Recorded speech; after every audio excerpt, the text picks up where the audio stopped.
Hi friends, मैं प्रवीण कुमार पांडे, आप सबका स्वागत है मेरे यूट्यूब चैनल नव स्टडी पॉइंट पर।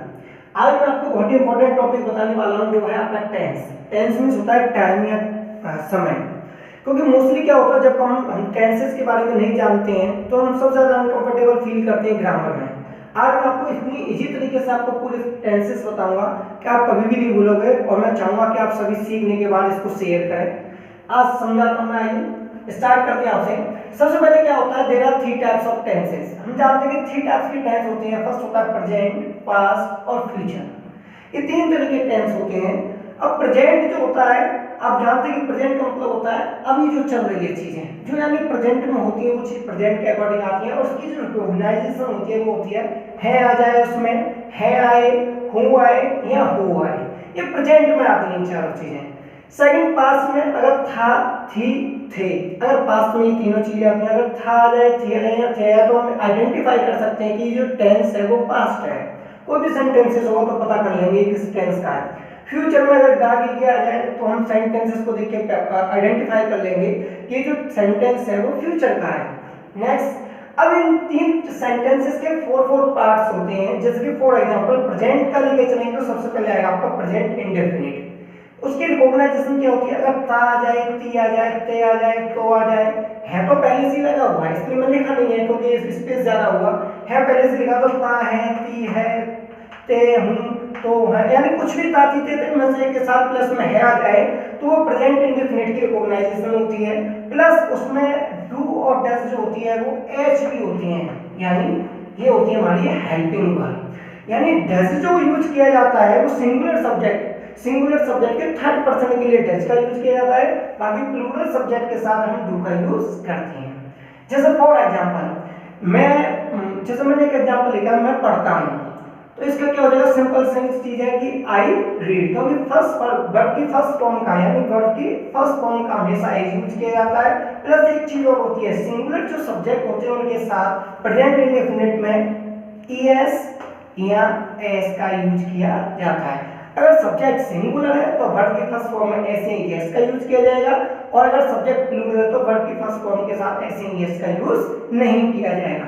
और एक चीज और मैं आपको बताना चाहूंगा, ध्यान, बहुत इंपॉर्टेंट चीज बता रहा हूं आपको।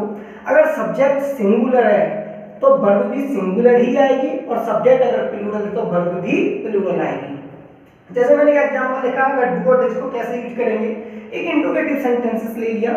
इसके लिए आप क्या करें, अपनी कॉपी और पेन लेके तैयार रहें, इससे बहुत इजी हो जाएगा आपके लिए। जैसे मैंने ये एग्जांपल लिया, क्या वह एक पोएम लिखता है, क्या वह एक कविता लिखता है। तो मैंने एक सेंटेंस देखा, क्या से शुरू हो रहा है, क्या वह। अब हम देखेंगे सबसे पहले कि वह जो है कि कौन सा सब्जेक्ट है, सिंगुलर सब्जेक्ट है या प्लूरल सब्जेक्ट है। जैसा कि हम जानते हैं थर्ड पर्सन नेम भी होते हैं वो सिंगुलर सब्जेक्ट में आते हैं, ही से इट और नेम जितने भी होते हैं। तो मैंने ही के साथ किसका यूज करूंगा, जब मैंने आपको बताया कि सिंगुलर के साथ हमेशा डज का यूज किया जाता है, तो ही के साथ हम डज का यूज करेंगे, does he right a poem.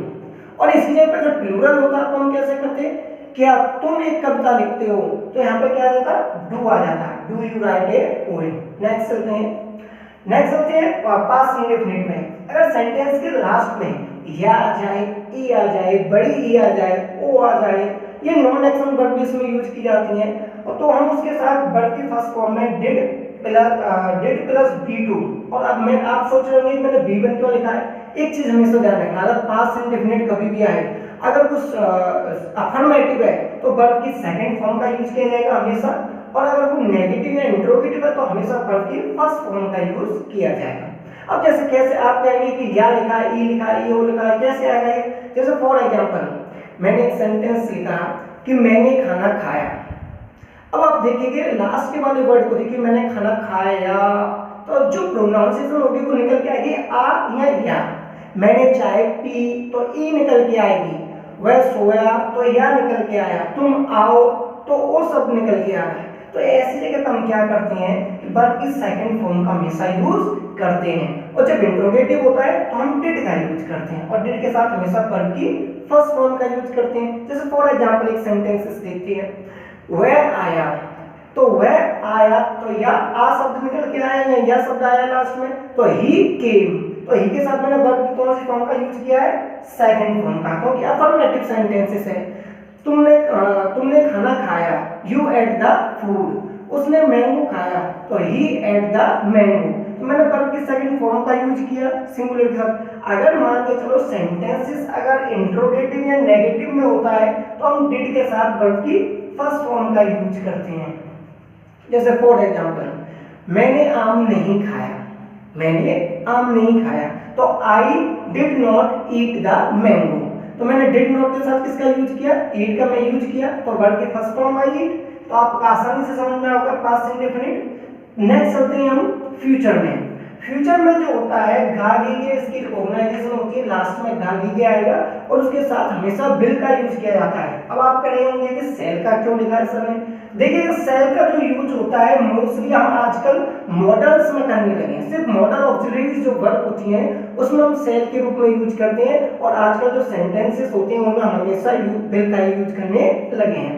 जैसे फॉर एग्जांपल गागीगे लास्ट में आ जाएगा, जैसे वह कल स्कूल जाएगा। एक चीज और ध्यान रख लेना कि जो फ्यूचर होता है उसमें आने वाले टाइम के बारे में बताती है। जैसे फॉर एग्जांपल कल के बारे में जो आने वाली चीज होती है उसके बारे में, जैसे मैं कल स्कूल जाऊंगा। अब मैं कल स्कूल जाऊंगा तो मैंने लिखा I will go to school. वह कल इस घर जाएगी, तो ही विल सी आ जाएगा यहाँ पर। देखो ध्यान रखना, अगर लड़की है तो सी आएगा और लड़का है तो ही आएगा। तो जैसे वह कल स्कूल जाएगी तो सी विल गो टू स्कूल। तो ध्यान रखना बहुत ही सिंपल है, विल का यूज करेंगे। सेल का मोस्टली यूज अब मॉडल्स के रूप में होने लगा है। नेक्स्ट चलते हैं इंडेफिनिट के बाद आता है हमारा कंटीन्यूअस। कंटीन्यूअस का मतलब आप जैसा कि सब जानते हैं कि रहा है, लगातार, यानी कोई चीज लगातार हो रही होती है, किसी कंटीन्यूअस वे में होती है तो हम कंटीन्यूअस टेंस बोलते हैं उसे।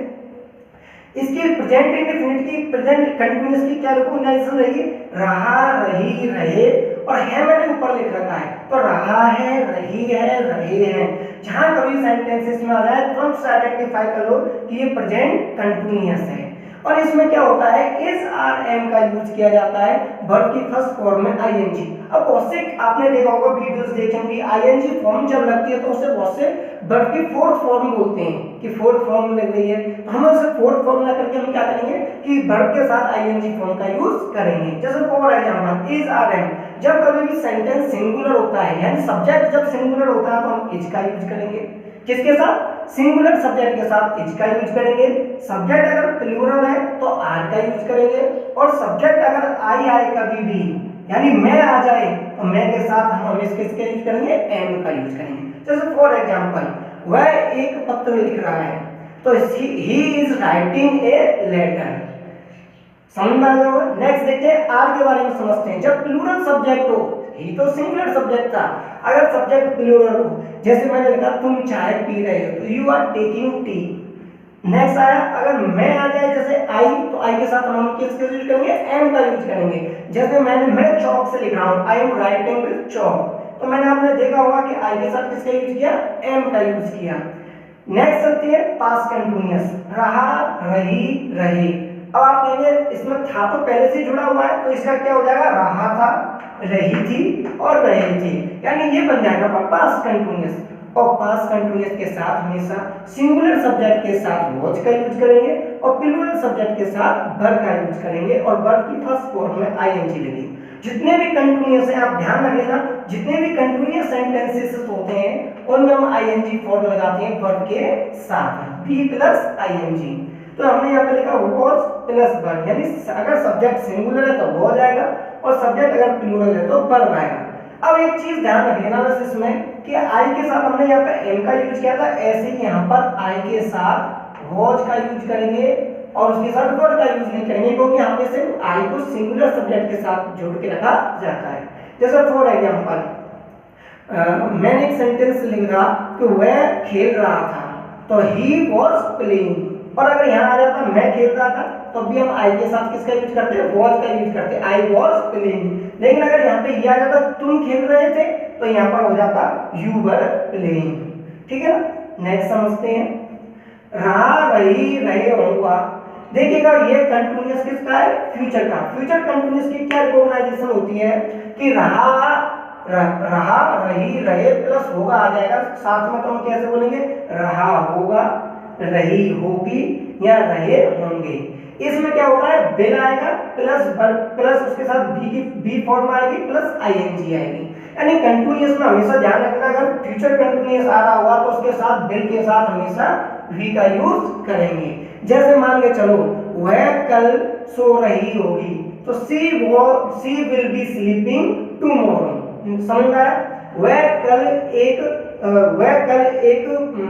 कविता लिख रही होगी, तो she was writing a poem tomorrow. तो शी इज राइटिंग, ये हम यहाँ पे क्या कर देंगे, she will be writing a poem tomorrow. Clear? Next समझते हैं परफेक्ट। जितने भी परफेक्ट सेंटेंसेस होते हैं, ध्यान रखिएगा, जितने भी परफेक्ट सेंटेंसेस होते हैं उनके साथ वर्ब की थर्ड फॉर्म यानी बी3 का यूज किया जाता है। परफेक्ट में आती है इसकी क्या रिकॉग्नाइजेशन होती है, देखिएगा ध्यान से। चुका, चुकी, चुके, यानी चुका है, चुकी है, चुके हैं, या आ जाए या ई आ जाए। जैसे मैंने खाना खाया है, उसने चाय पी है, तुमने एक किताब लिखी है, तो या ई के साथ भी है आ जाए तो उसको हम बोलते हैं प्रेजेंट को परफेक्ट। कौन सा? प्रेजेंट परफेक्ट की रिकॉग्नाइजेशन होती है चुका है, चुकी है, चुके प्लस या है, ई है, ए है। इसके साथ वर्ब की फर्स्ट फॉर्म में है जाती है, यानी सिंगुलर जो सब्जेक्ट होता है उसके साथ हमेशा किसका यूज करते हैं, हैज का। और अगर प्लूरल सब्जेक्ट होता है तो उसके साथ हम किसका यूज करते हैं, हैव का यूज करते हैं और प्लस वर्ब की थर्ड फॉर्म लगाते हैं। जैसे मान लो चलिए मैंने एक सेंटेंसेस लिखा, मैं खाना खा चुका हूं, तो I have eaten the food, तो मैंने आई के साथ क्या यूज किया, हैव का। ध्यान रखिएगा, सबसे पहले आप इन चीजों के बारे में ध्यान रखिएगा कि सिंगुलर सब्जेक्ट कौन कौन से होते हैं और प्लूरल सब्जेक्ट कौन कौन से होते हैं, ये भी मैं आपको नेक्स्ट वीडियो में बताऊंगा इसकी पूरी डिटेल्स इसके बारे में। तो देखिएगा, सिंगुलर सब्जेक्ट के साथ है जाएगा और प्लूरल सब्जेक्ट के साथ हैव आएगा। तो सिंगुलर सब्जेक्ट कौन कौन से होते हैं, ही, सी, इट और नेम, ये सब कौन से सब्जेक्ट होते हैं, सिंगुलर सब्जेक्ट। और आई, यू, बी, दे, ये सब प्लूरल सब्जेक्ट होते हैं। तो हमने हैज का यूज किया, मैं खाना खा चुका हूं, तो मैंने I have eaten the food लिखा। लेकिन इसके बगैर ये होता कि वह खाना खा चुका है, तो he has eaten the food. अगर ये सेंटेंस चुका के ये हो जाता कि मैंने खाना खा लिया है, ध्यान रखना दोनों के बीच में कभी-कभी कंफ्यूज हो जाते हैं स्टूडेंट, मैंने खाना खा लिया है या मैं खाना खा चुका हूं, दोनों का सेम एक ही चीज है, दोनों का मीन्स एक ही निकल के आ रहा है कि ये काम अब समाप्त हो चुका है। नेक्स्ट देखते हैं पास्ट परफेक्ट के बारे में देखते हैं। चुका है, चुकी है, चुके थे, यानी चुका था, चुकी थी, चुके थे, या था, ई थी, ये आ जाए तो इनके साथ हमेशा वर्ब की जो हेल्पिंग वर्ब होती है वो हेड आती है प्लस वर्ब की थर्ड फॉर्म का यूज किया जाता है। सब्जेक्ट कोई भी हो, अगर पास्ट परफेक्ट आ रहा है तो सब्जेक्ट कोई भी हो, चाहे वो सिंगुलर सब्जेक्ट हो चाहे वो प्लूरल सब्जेक्ट हो, उसके साथ हमेशा वर्ब की थर्ड फॉर्म का ही यूज करते हैं। जैसे मैंने एक चीज लिखा, वह गाना गा चुका था, तो अब देखिए वो वह, तो सब्जेक्ट देखेंगे सबसे पहले क्या आएगा, ही, तो ही हैड संग ए सॉन्ग। अगर तुम गाना गा चुके थे आ जाए तो ये मत समझना कि अगर सब्जेक्ट चेंज हो गया तो हेल्पिंग वर्ब भी चेंज होगी, इसमें कोई भी सब्जेक्ट आ जाए तब भी हैड का यूज किया जाएगा। तो यू हैड संग ए सॉन्ग, तुम गाना गा चुके थे, उसने गाना। अब देखिएगा जैसे मैंने यहाँ पे समझाया था, मैं खाना खा चुका है, मैंने खाना खा लिया है, यहाँ पे देख लेना वह गाना, उसने गाना गा लिया, अगर है नहीं आया तो समझ लेना कि वो निश्चित है कि परफेक्ट का सेंटेंसेस है। वह गाना गा चुका था, तो ही हैड संग ए सॉन्ग, वह गाना गा चुकी थी, सी हैड संग ए सॉन्ग, मैंने खाना खा चुका था या मैंने खाना खा लिया था, I had eaten the food, और तुम खाना खा चुके थे तो you had eaten the food. यानी मैं एक एक सेंटेंसेस आपको बता रहा हूँ सब्जेक्ट के अकॉर्डिंग। अब मैंने एक सेंटेंस बोला, हम गांव जा चुके थे, तो वी हैड, हम जा चुके थे तो we had gone to place. ध्यान रखिएगा इस चीज को कि हमेशा हेड आएगा और वर्ब की थर्ड फॉर्म आएगी। नेक्स्ट चलते हैं हम इसमें, ये आपका फ्यूचर परफेक्ट, ध्यान से समझेगा, चुका होगी, चुकी होगी या चुके होंगे, ऐसे होगा जैसे होगा शब्द आ रहा था, जैसे चुका होगा, चुकी होगी या चुके होंगे। जैसे मान के चलिए मैंने सेंटेंस बोला तो वह अब तक सो चुकी होगी, समझ में आएगा। इसमें क्या होता है, बिल आएगा प्लस हैव आएगी प्लस वर्ब की थर्ड फॉर्म आएगी, bill have plus third form आएगी। जैसे मैं गाना गा चुका हूँगा तो आई हैव, अब वर्ब की थर्ड फॉर्म क्या आएगी, गाने की संग, आई हैव। तो यहाँ पे ध्यान रखना, बिल आ गया, आई हो, यू हो, वी हो, दे हो, कोई भी सब्जेक्ट हो उसके साथ हमेशा बिल का यूज किया जाएगा। तो मैं गाना गा चुका हूँगा तो आई विल हैव संग ए सॉन्ग, वह खाना खा चुकी होगी, she will have eaten the food. Next देखते हैं पीसी का मतलब देखो यहाँ पे मैं चाहता तो पीपीसी यानी प्रेजेंट परफेक्ट कंटीन्यूअस लिख सकता था, पास्ट परफेक्ट कंटीन्यूअस, लेकिन यहाँ पे फ्यूचर में फिर एफ आ जाता है, इसलिए पीसी लिखा है, ध्यान रखना परफेक्ट कंटीन्यूअस बहुत ही इंपॉर्टेंट है, ध्यान रखना। रहा रही रहे, आप कह रहे होंगे सर रहा है रही है रहे तो ये कंटीन्यूअस में भी आता था, सेम होता है, लेकिन ध्यान रखना इसमें टाइमिंग रहती है, एक फिक्स टाइमिंग रहती है, दो टाइम होते हैं, एक डेफिनेट टाइम होता है, एक इनडेफिनेट टाइम होता है। जो डेफिनेट टाइम होता है और एक होता है आपका इनडेफिनेट टाइम। तो जो डेफिनेट टाइम होता है उसके लिए हम हमेशा किसका यूज करते हैं, सिंस का यूज करते हैं, और जो इंडेफिनिट टाइम होता है उसके लिए हम किसका यूज करते हैं, फॉर का यूज करते हैं। तो यह ध्यान से समझिएगा, रहा है रहे प्लस टाइम आ जाएगा और सिंस फॉर का यूज किया जाएगा जिसमें से जरूर लग रहा होगा। जैसे फॉर एग्जांपल से कैसे यूज किया जाएगा, देखो सेंटेंस में से कैसे आएगा, वह 2 दिन से लिख रहा होगा। एक तो जी फ्यूचर का मैंने समझा दिया, अब यहाँ पे प्रेजेंट का समझा रहा हूं आपको, वह 2 दिन से लिख रहा है, तो 2 दिन एक निश्चित टाइम ड्यूरेशन हो गई। अब ये हमें पहचानना जरूरी पड़ेगा कि ये सब्जेक्ट वो जो टाइमिंग है वो डेफिनेट टाइमिंग है या इनडेफिनेट टाइमिंग है, यानी टाइम ऑफ पीरियड है या time of point of time है। जैसा मैंने आपको प्रीवियस वीडियो में मैंने पॉइंट ऑफ टाइम और पीरियड ऑफ टाइम दोनों आपको डिटेल्स में समझाया था, आप वीडियो को देख सकते हो, आपके समझ में आ जाएगा कि पॉइंट ऑफ टाइम और पीरियड ऑफ टाइम दोनों में क्या डिफरेंस है। तो देखिएगा जो निश्चित समय होता है, अब उसके लिए हम किसका यूज करते हैं, यानी डेफिनेट टाइम के लिए सिंस का यूज करेंगे और इंडेफिनेट टाइम के लिए हम किसका यूज करेंगे, फॉर का यूज करेंगे। जैसे फॉर एग्जांपल मैंने आपके एक सेंटेंसेस लिखा, वह 2 दिन से एक कविता लिख रहा है। तो अब देखिएगा ध्यान से, तो वह 2 दिन से एक कविता लिख रहा है, वह कौन, ही। तो he has been writing a poem for 2 days. अब मैंने फॉर क्यों लगाया, क्योंकि 2 डेज यानी 2 दिन से, कोई निश्चित समय नहीं है, कौन से 2 दिन, 13 से लेकर 15 के बीच में 2 दिन, सोमवार से लेकर बुधवार के बीच के 2 दिन, या मंगलवार से लेकर बृहस्पतिवार के बीच के 2 दिन, यानी कोई निश्चित टाइम नहीं होता, तो हम किसका यूज करते हैं, फॉर का यूज करते हैं। अब एक सेंस का एग्जांपल समझते हैं। जैसे मैंने एक सेंटेंस लिखा, वह सोमवार से, अब निश्चित हो गया, ये कौन टाइम ऑफ पीरियड हो गया, वो time of point of time हो गया। ये देखिएगा सोमवार, वह सोमवार से एक कविता लिख रहा है, तो निश्चित हो गया कि time of point of time हो गया कि निश्चित समय बता दिया इसमें कि कब से, सोमवार से। तो he has been writing a poem since Monday, हमने किसका यूज किया, सिंस का यूज किया। ध्यान रखना सिंगुलर सब्जेक्ट के साथ हैज बीन आएगा और प्लूरल सब्जेक्ट के साथ हैव बीन आएगा। जैसे मान लीजिए एक सेंटेंसेस लिखा, मैं सुबह से गाना गा रहा हूँ, मैं सुबह से गाना गा रहा हूँ, तो मैं तो आई आ गया, तो I have been singing a song since morning, क्योंकि सुबह तो निश्चित होती है, जितनी भी सुबह हुई, दोपहर हुई, शाम हुई, रात हुई, सब निश्चित समय होता है। तो I have been singing a song since morning. अगर यहाँ पे ये हो जाता है की जगह पे वह सुबह से गाना गा रहा, तो he has been singing a song since morning. Next चलते हैं पास्ट परफेक्ट कंटीन्यूअस में, रहा है रही है रहे, तो यहाँ पर था थे थी पहले से देखा, तो क्या हो जाएगा, रहा था रही थी रहे थे, प्लस टाइम आ जाएगा, सिंस फॉर आ जाएगा, प्लस इसके साथ हमेशा हेड का यूज किया जाएगा, चाहे सब्जेक्ट कोई भी क्यों ना हो। तो had plus been plus ING. देखिए तो जैसे एग्जांपल के थ्रू समझते हैं, वह 2 दिन से मेरा इंतजार कर रहा था। अब देखिए एक चीज देखिएगा, वह 2 दिन से मेरा इंतजार कर रहा था, तो 2 दिन निश्चित समय तो है नहीं, क्योंकि इंडेफिनिट टाइम है, 2 दिन पता नहीं कौन से 2 दिन, तो क्या हो जाएगा, वह 2 दिन से ही had been waiting for me for 2 days, वह 2 दिन से मेरा इंतजार कर रहा था। अब एक चीज है कि पेड़ से एक एग्जांपल और देखते हैं यहाँ पर, किसान 2 दिन से, किसान 2 दिन के हम एक डेफिनेट टाइम का ले लेते हैं, किसान सोमवार से खेत जोत रहा था, तो the farmer had been ploughing, किसका खेत जोता है, अपना दे रखा है तो ही आ जाएगा, और नहीं दे रखा तो the farmer had been ploughing the field since Monday, यानी किसान सोमवार से अपना खेत जोत रहा था।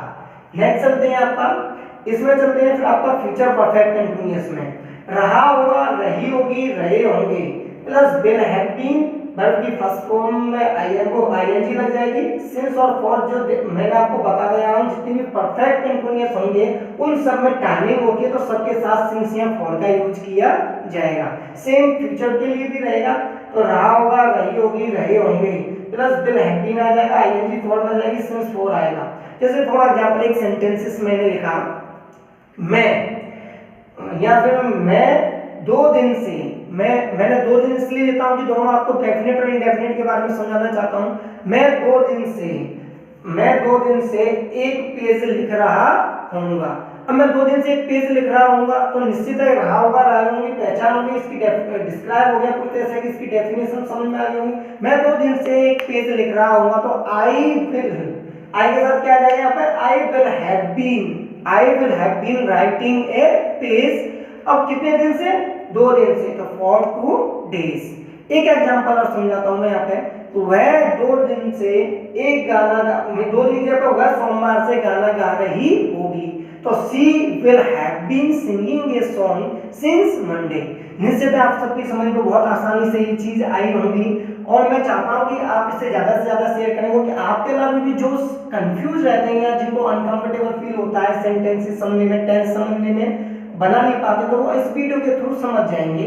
और मैं चाहता हूं कि नेक्स्ट वीडियो में आपकी जो है इसमें आपको डेफिनेट और इंडेफिनेट टाइम और एक दो आपके जो पर्सन्स होते हैं, first person, second person, third person, कैसे हम उसे आइडेंटिफाई करेंगे, ये कौन सा पर्सन है, उस वीडियो को बना के डालूंगा। अगर आपको मेरा ये पूरा जो चार्ट जो अच्छे ढंग से समझ में आया हो तो मेरे चैनल को सब्सक्राइब करें, लाइक करें, कमेंट करें। Thank you, have a nice day.